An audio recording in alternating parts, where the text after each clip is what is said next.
We're joined once more by John McWhorter, one of my favorites. And people have been coming up to the Columbia professor of linguistics and the New York Times columnist, and they've been saying, John, you need to write a book about pronouns. And he would say, who, me? And they would say, no, whom, me? And he would say, yes, I guess I really do need to write a book about pronouns. The book is out. It is called Pronoun Trouble. John McWhorter, welcome back to The Gist. Thanks for having me, Mike. I like that version of the story. Let's keep that for the movie. But yes, Pronoun Trouble. That's right. And Pronoun Trouble comes from one of our great, it's not Chomsky. Who was it? Oh, yeah, Daffy Duck. That's right. Yeah. Oh, yeah, Daffy Duck. It's really from basically the Looney Tune rabbit seasoning, where Daffy and Bugs have this exchange where Bugs switches the pronouns on Daffy Duck so that he gets shot in the face. And Daffy says, oh, wait a minute, Pronoun Trouble. And I'm not really great with titles, but that one just jumped right out at me. I thought this book is called Pronoun Trouble. And the truth is, when I wrote it, which is now a couple years ago, we weren't talking as much about issues such as whether it's wrong to say they and them for one person and it being connected with trans issues, etc. I was writing tongue-in-cheek. I was writing a happy book. Now Pronoun Trouble almost seems more current than it did then because we think of pronouns as trouble, but I'll just take what I can get. Yeah. Well, it is a happy book. I think it ends in a happy place. It gets through the yous and the me's and the I's. I was hoping for a whoso, but there's no whoso in the book, or even a whomso. I didn't want the book to get too long. And what's interesting is that who is on the cover. I was thinking, so people are going to wish that I did who, but I'm not sure laymen always think of who as a pronoun per se. And these days, to be honest, I like a book to be processable because there's so much to distract us, including me. And if I had gone through literally everything that qualifies as a pronoun, it would start to become not a stocking stuffer, but a stocking buster if people give this as a present. And so I wanted to keep it, folks see that it's compact. And so it's not a pamphlet, but it's compact. So I kept it that way. Are pronouns of our parts of speech? They are the shortest words, but do they have the fewest members in their part of speech family? I mean, there are so many. There's a countless number of nouns and verbs and adverbs, but pronouns we could probably put on one very manageable chart that we hang on the wall. In English, yeah. That's not true in all languages, especially ones that are especially obsessed with levels of formality and levels of deference. You can have a few dozen pronouns and maybe more. English is definitely not one of those languages. We think of having a compact set of pronouns as just the way a language should be. And the Western European languages that we tend to learn first, or even Chinese, happen to be like English. But the truth is, we're rather pronoun poor, which is why we have to put so much burden on, for example, you, and then also they. But yeah, there are an infinite number of nouns and verbs and a vast number of adjectives, for example, and even a huge, generous sprinkling of prepositions, depending on what you call one. With our pronouns, though, really, it's just a little squirt. And it's the sort of thing that makes you end up writing a book about. Yes, well, it's manageable. So you mentioned the formality, the usted, would it be in Spanish? Right. Yeah, and como tal vous, and vous has, I guess, changed a little bit in actual usage in French. Right. But I know these aren't really decisions, but what has English lost by removing these formalities from our pronouns? It means that in our language, unless we work hard at it, we can't ongoingly connote differences in respect, differences in our sense of social level, or even just not wanting to push so hard. And so instead of saying you, saying something along the lines of Your Highness or Sir or something like that. Yes. You can do it.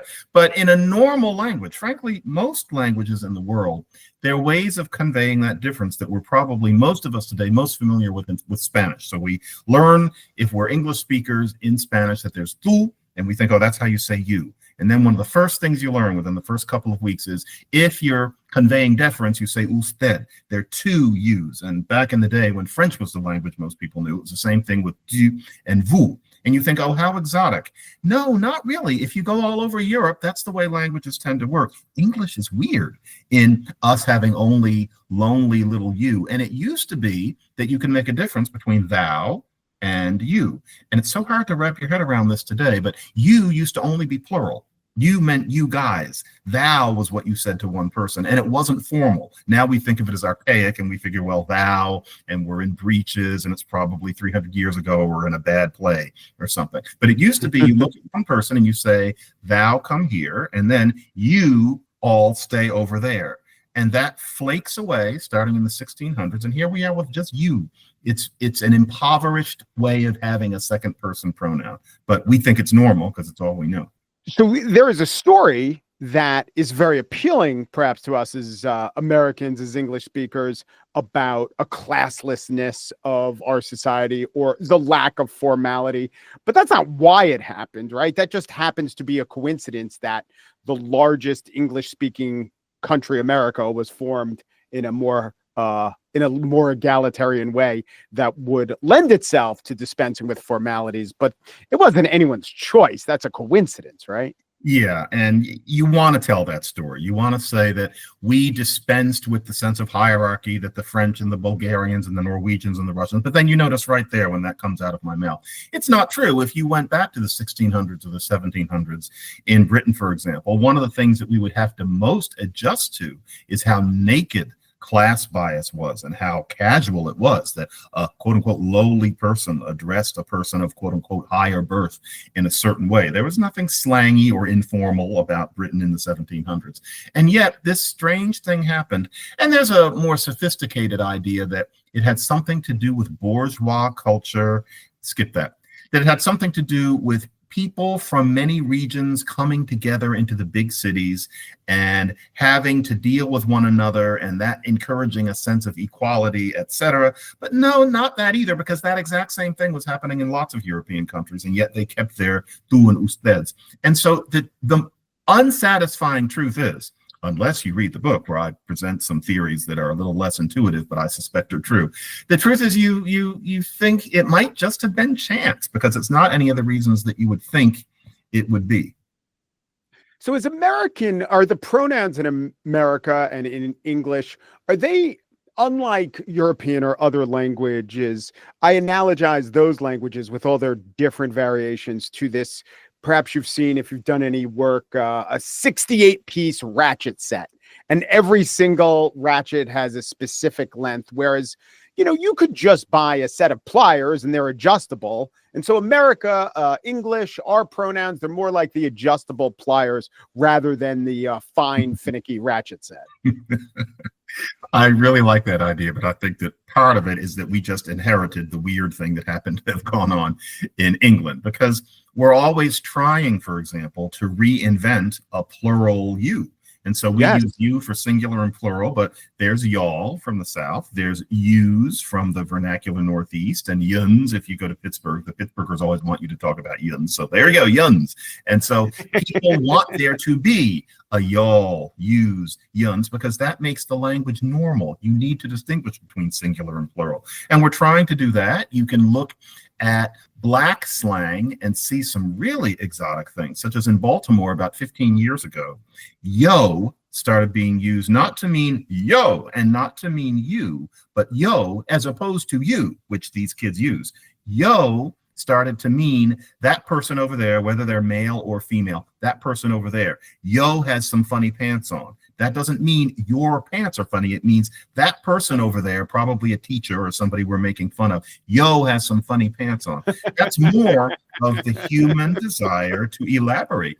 And so I don't think we're hot dog people. I think it's just that we inherited an impoverished web of pronouns. So yo is to refer to someone who is yon or hither and yon. Like and now let us pause the conversation. Say, what is the difference between hither and yon? Do you know? I don't know. That's more of English always taking it light, and this going back to when English sounded like this, because it used to be here, there, and yan. Just like in Spanish, aquí, allí, and allí. Normal languages don't just say here, there. Usually you have to say here, there, or way over there. And in some languages, and the truth is, this gets worse the smaller and more obscure and less written the language is. Often there are like 5 distinctions, like right here, there, over there, a mile away. That's a normal thing a language can do. We drop the on. And so English likes to take it light, not because we're the American English of Andrew Jackson and Donald Trump, but this goes back to something that was happening way back in late Middle English and then really kind of catches on after that. You know, I've always been told by smart people, language is a tool. And one of the reasons people say this is not to be prescriptive. It's a tool, and if it works for you. But it seems like you are saying that there are many ways that our pronouns, other parts of speech, aren't really optimally working for us. And when you get to the they chapter, it's about people trying to invent that and address that need. But you just said that we always keep trying to invent a plural you. It's a paucity in our language. So how does a language, first of all, would you agree with that diagnosis? And then how does a language invent, like a tool maker might, a tool that serves the people using it? Those are really good questions. English gets along. You know, a language can get along with even fewer pronouns than we have. There's a language spoken in New Guinea called Berwick, where all they have is I, we, you, and then basically and means he, she, it, and they. It's not I forget what it is, but they do fine. You know, they're and the language is extremely complicated otherwise. It's not that they're somehow primitive in their speech or in any other way. So you can get along. So we can deal with it. However, it can itch that sometimes you have to say, I don't mean you guys, I mean just you. Or it can itch that we don't have a gender neutral pronoun if you don't feel like being specific about it, or if a societal trend happens where a representative bunch of people say we would like to not be referred to as he and she, and a critical mass of people agree we would like to accede to that request. And so what happens is, this is the problem. If you're going to come up with something new, then you can't just make it up. It's fine to make up pronouns like Z that in groups of people might use, but it's never going to get beyond that, because pronouns in a way aren't words. They are gestures. They're so deeply set in our minds. And so if you're going to come up with a new one, you have to make it up based on material that existed before. It's very Darwin. And so maybe there are pronouns in other languages that you might grab if you're desperate, but they have to be pronouns. You can't just make up something. And what that means, especially a pronoun, you might, if you're Japanese, you say boku. Boku means I in Japanese. It's one of about 15 ways of saying I. It originally meant servant, but nevertheless, it made sense to use that word servant to mean I. They didn't just make up some little grunt like va to be the pronoun. You just can't do it. So we end up doing things like saying you all, or we end up taking they and using that as the gender neutral pronoun because it's the closest equivalent. And that's the best that it can be. And so what we're watching is an attempt to have English be more precise in that realm, because languages tend to do that just because. But it can't be by just yanking something in, as colorful and as interesting as it may seem. And that's why we're so frustrated about they, because we're not used to hearing they used as in, my girlfriend is in the hospital and they need a haircut. That's different. And you have to wrap your head around it, especially if you're past a certain age. But if you want it to be my girlfriend's in the hospital and Vaguki wants a haircut, it'll never work. We can't accept Vaguki. We can't accept Ka. We can't accept Heesh, as they tried in the old days. So clever. He and she, Heesh, you want that to work, but it can't. You can't. But why did, if I can interrupt, why did Ms. work then?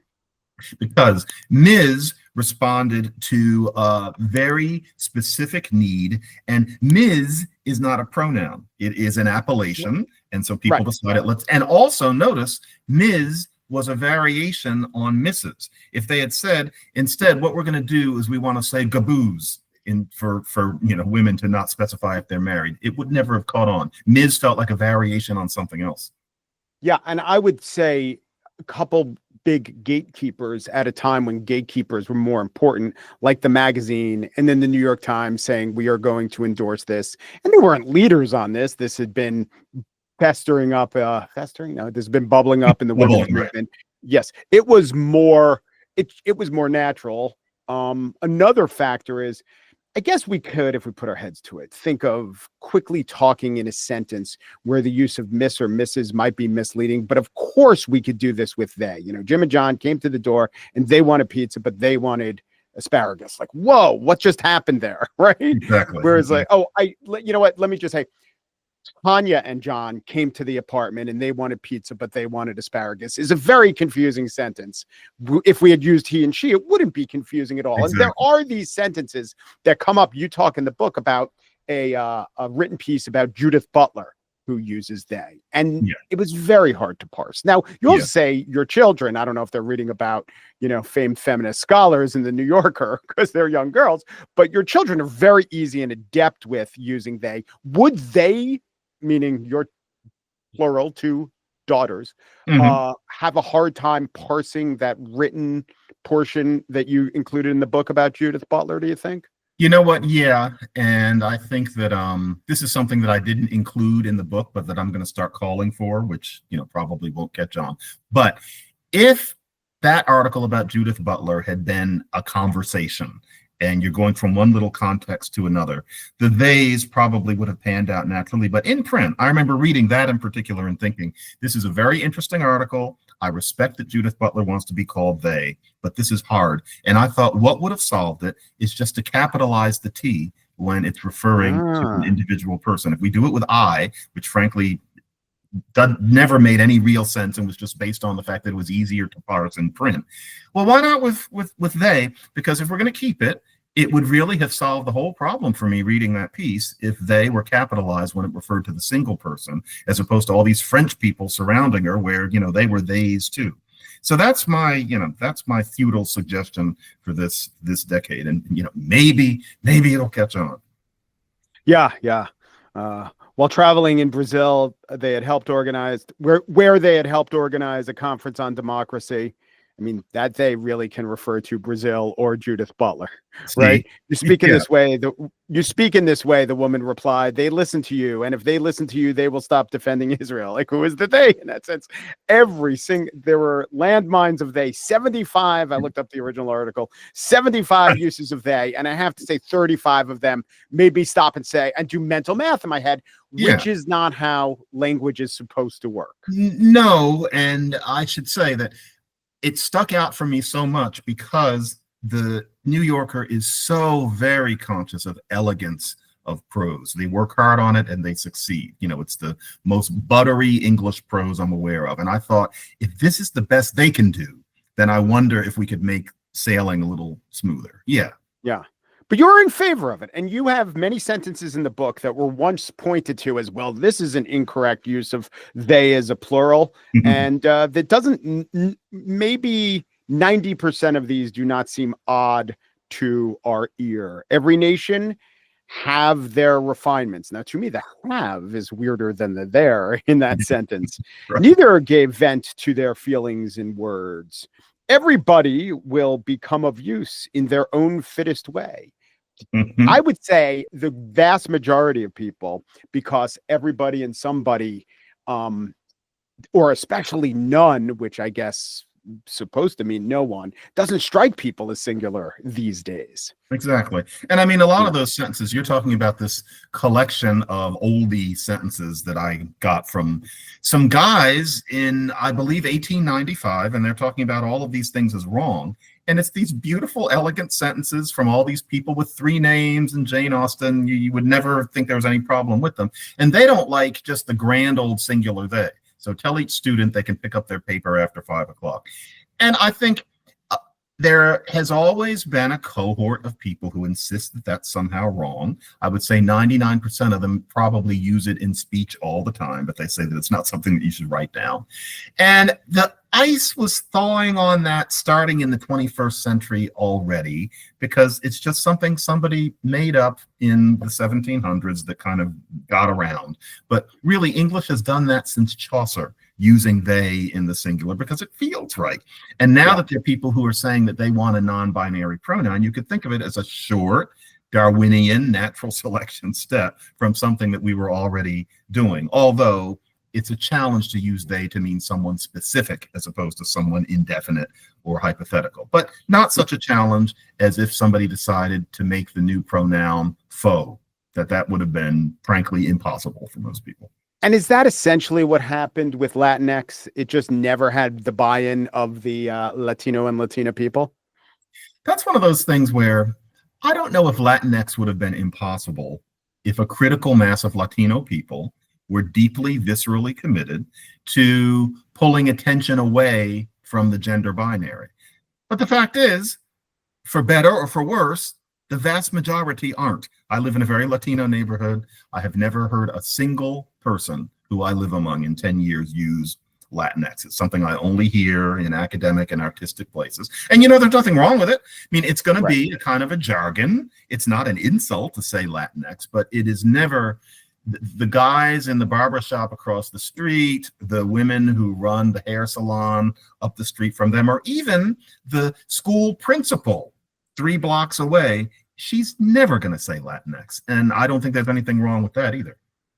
I wasn't chafing against Latinx a few years ago. I was saying, all right, maybe if this is going to be the new way of talking, I'll try to say it. And then I came across Filipina-X, and I said, okay, I can't, that's a bridge too far. I do not even understand why Filipinos and Filipinas start with an F, but the Philippines starts with a PH. I have a theory, by the way. Do you know the answer to that?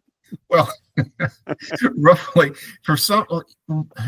I've never looked into it, but yes, in terms of the ethnicity and the language, you use F, but you use the PH from when it was named after King Philip 600 years ago. I'm not sure when that was decided. That's a good question. Yeah, so it seems to me it must be a relic of we impose our names on other countries, whereas the people of those countries get to decide what the names are. I don't even know. Do you know if is Tagalog, is that the language of the Philippines? That's the main language, and the main lingua franca. I imagine the idea would be to kind of pull the gaze away from it being named after some king in the peninsula of Asia called Europe, and to just have it be what we're called without thinking about Philippines. I would understand that.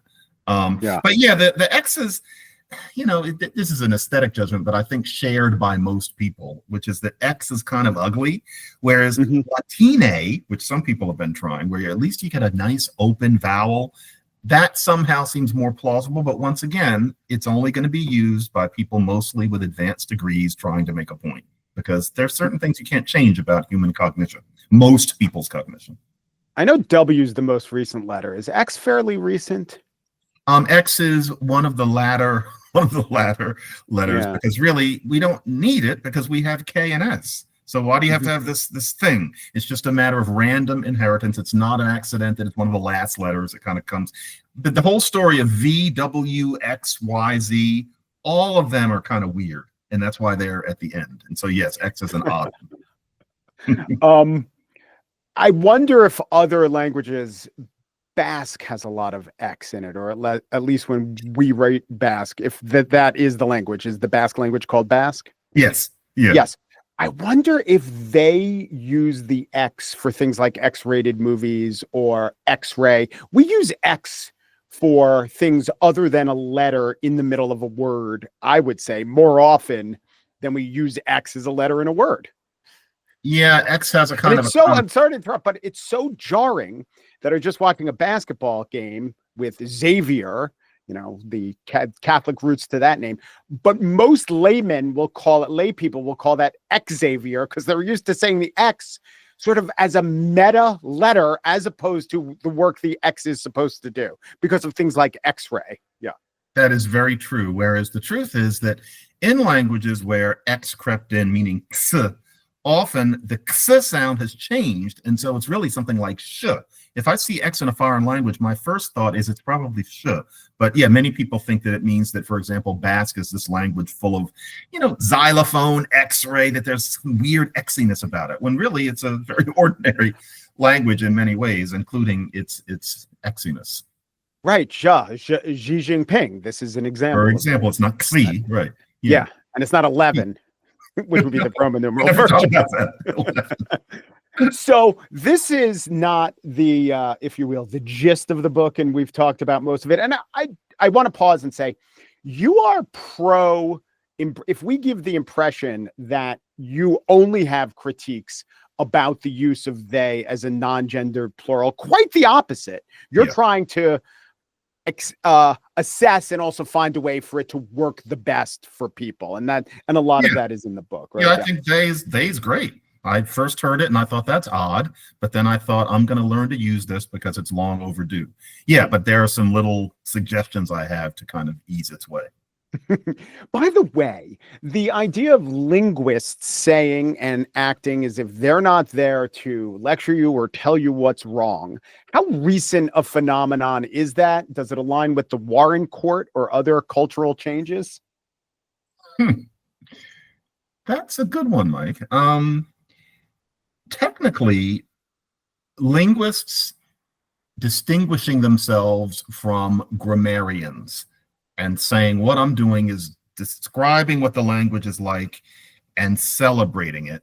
That's something that starts bubbling up around the turn of the last century, partly among people who would have called themselves anthropologists but studied Native American languages, which gave a sense of how wide a variety that gave a sense of how many different ways there are to be a language, and therefore how arbitrary it is to say something like you can't end a sentence with a preposition in English because they didn't do it in Latin. Once you get over the idea that Latin was God's language, then you become more permissive. And H.L. Mencken, the journalist, and his take on the American language, as he called it, in these magnificent volumes. You can't read them from cover to cover, but you can drown in them on a Saturday afternoon, or at least you would have until the internet came along. He understood that what you do is describe language rather than making fun of the language that strays from what's in Webster's. But really, the idea that we are solely descriptivists and we don't have any judgments at all. It's funny to read some linguists in the 50s making sniffy little judgments where you think you're a linguist, and then I think, but wait a minute, he's smoking a pipe and I Love Lucy just appeared on TV. That starts with Chomsky in the 60s coming up with an extremely sterile, and I mean that in a good way, descriptive sense of how language works. And that's when linguists jump on the idea that all we're doing is describing what comes out of people's mouths because that's so sophisticated in itself.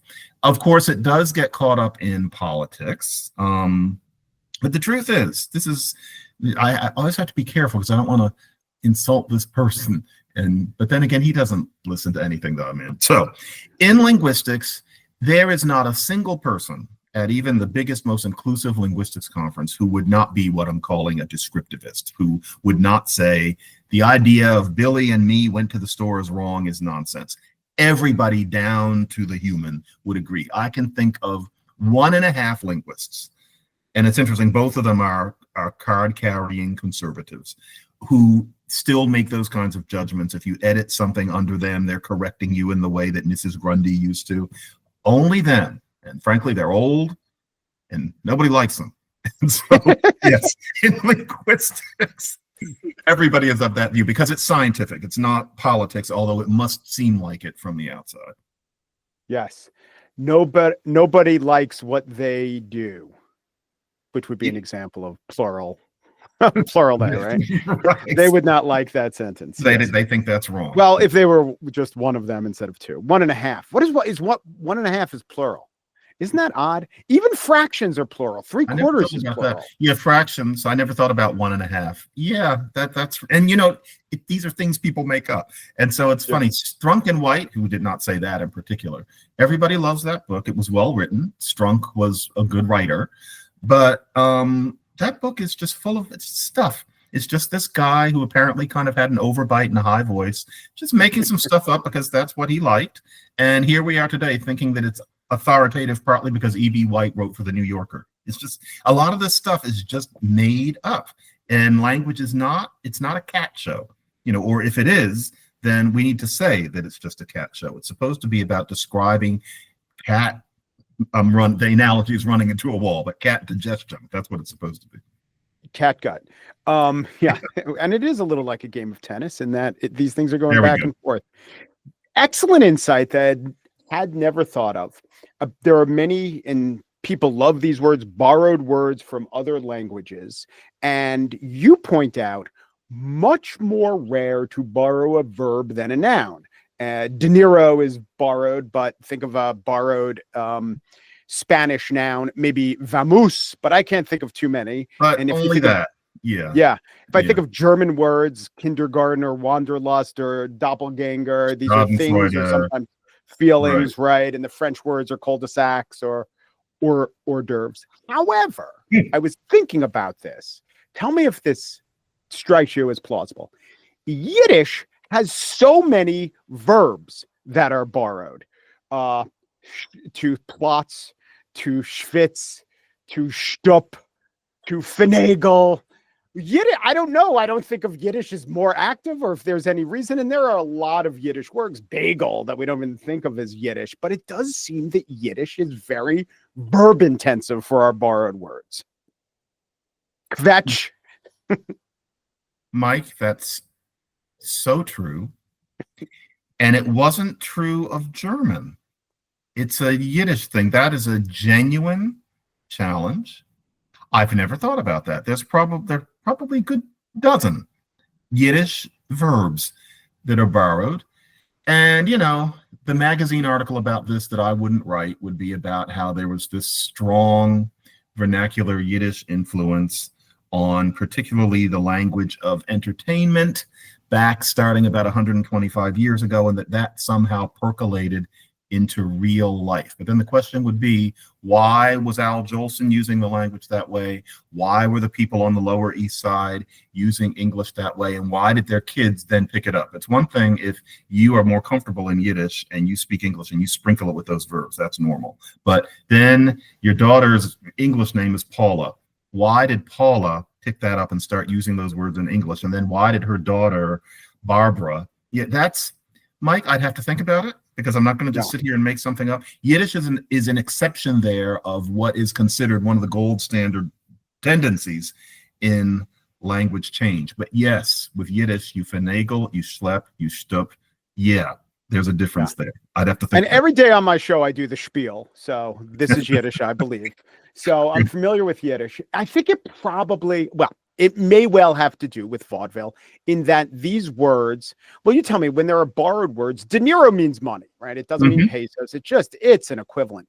But most of these, especially these words that we've talked about from Yiddish, they have slightly different connotations. And does fetch mean purely to complain, or is it to complain in a more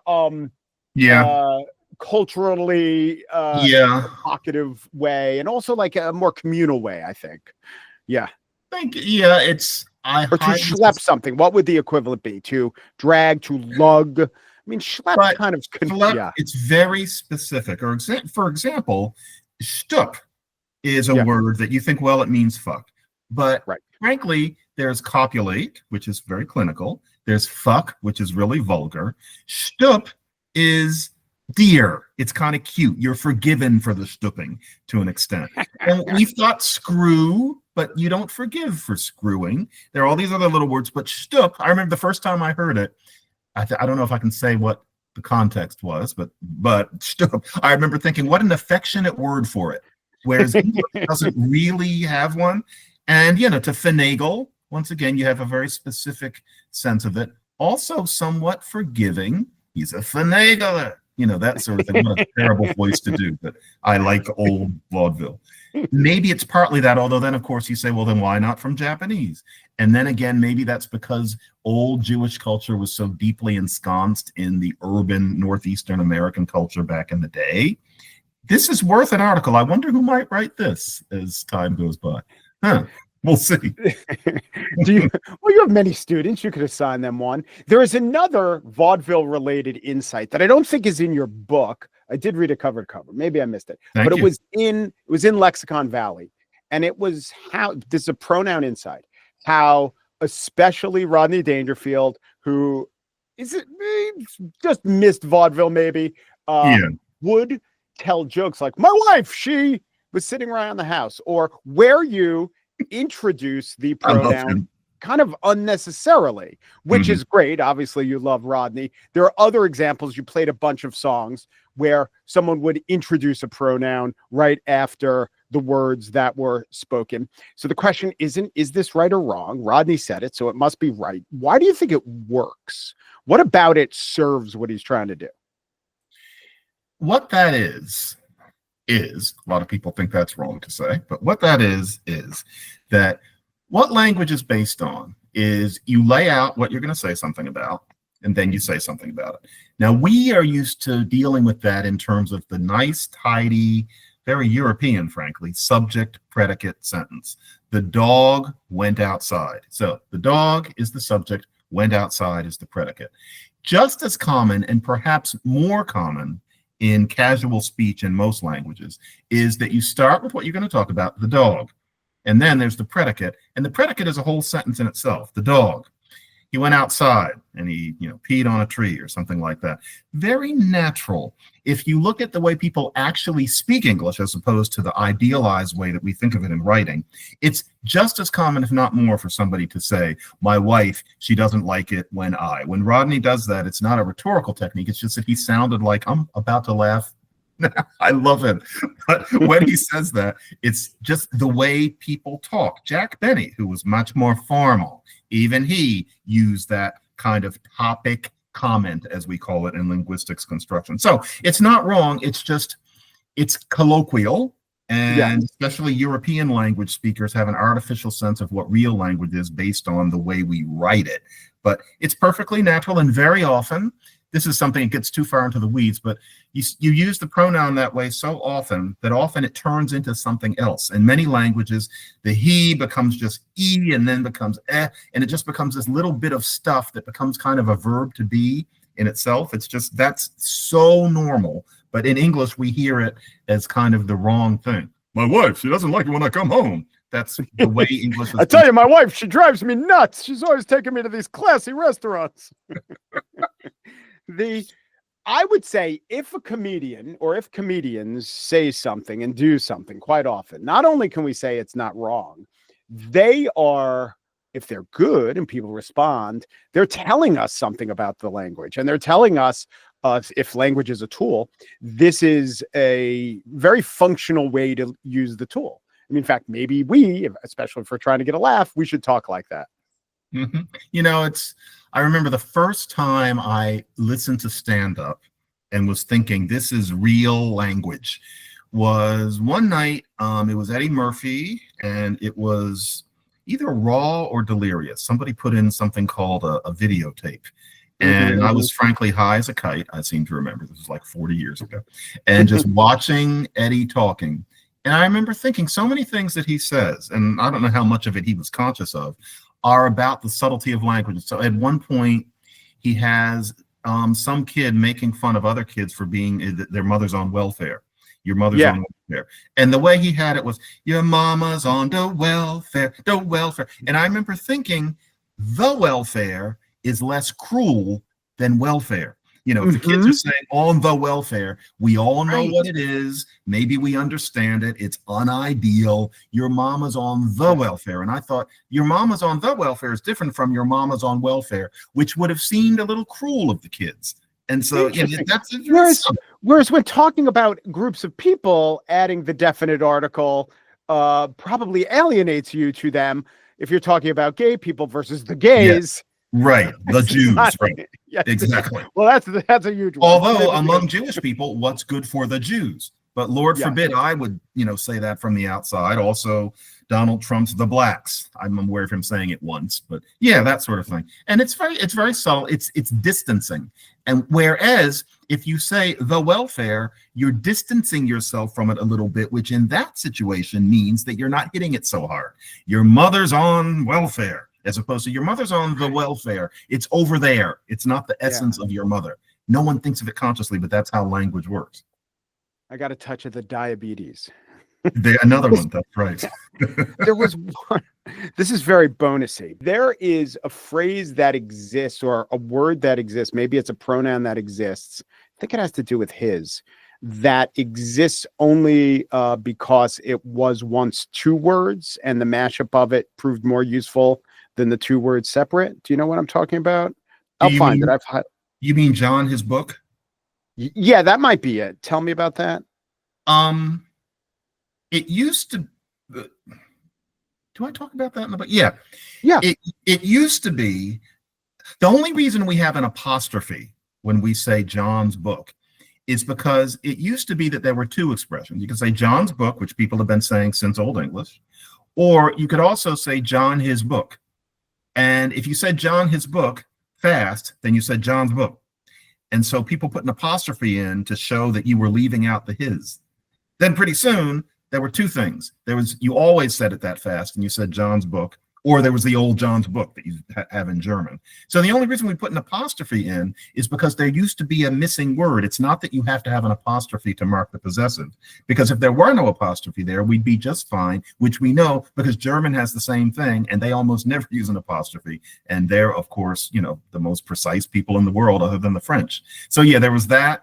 That is bonusy, but that was a little thing that I tried to describe. Tiny little marks affect the way we speak and what we think and some of the perceptions that we have. People. Yes. When you see these signs, maybe in colonial Williamsburg calling itself ye old, that is because of, as you point out, it was never really the case that ye was used in that way. It's a printer, not error, but you even read the footnotes. I'm flattered. Yeah, that was the old, but the way that you wrote the, with just this little symbol, it decayed into looking like a Y. And so we think people talk about ye old, but really that just said the old. Exactly. Yeah. And by the way, if you're in colonial Williamsburg, where they're trying to pretend it's that time, they wouldn't be calling their candy shop a ye old. They'd just be calling current candy shop. That's contemporary candies. Yes. I talk to my wife a lot, and four times a year, yes, we're in constant communication. 4 times a year, I will say, or she will say, I can't do it. And because of the can't and the do, the can't, the t and the duh blend together. And it's very unclear if we're saying I can do it or I can do it. I can do it or I can't do it. I'm wondering if we could do anything about this, John McWhorter. No. I think, for one thing, I think that the phonetic difference is a little clearer than some people say. I've heard a lot about this. I can do it. I guess we're talking from rooms away, maybe different floors. Right. So if we lived in a studio, it wouldn't be a problem. But I can do it. What? You can't do it or you can? I hate having that. Notice that the intonation is different, though. So let's say you're far away. I can not, as opposed to I can't go. And so we're more sensitive to tone than we like to think because we're not a tonal language. But I think that a Chinese speaker would find this a little less confounding because we can hear the tones. And so I can't say I've never been unclear as to whether somebody was saying can or can't, although I completely take the point. Different melody. Yeah. I also think the general rule is when the husband talks to the wife, I can't do it, should not be a thing that's ever said. You're not going to say. Call that culture. Right. Yeah, this is why I say I talk to my wife a lot. The name of the book is Pronoun Trouble, the story of us in seven little words. The author is the great John McWhorter. You hear he even does sound effects through his hands on the show. He's a multi-talented individual. John, thank you so much. Mike, thank you very much for this.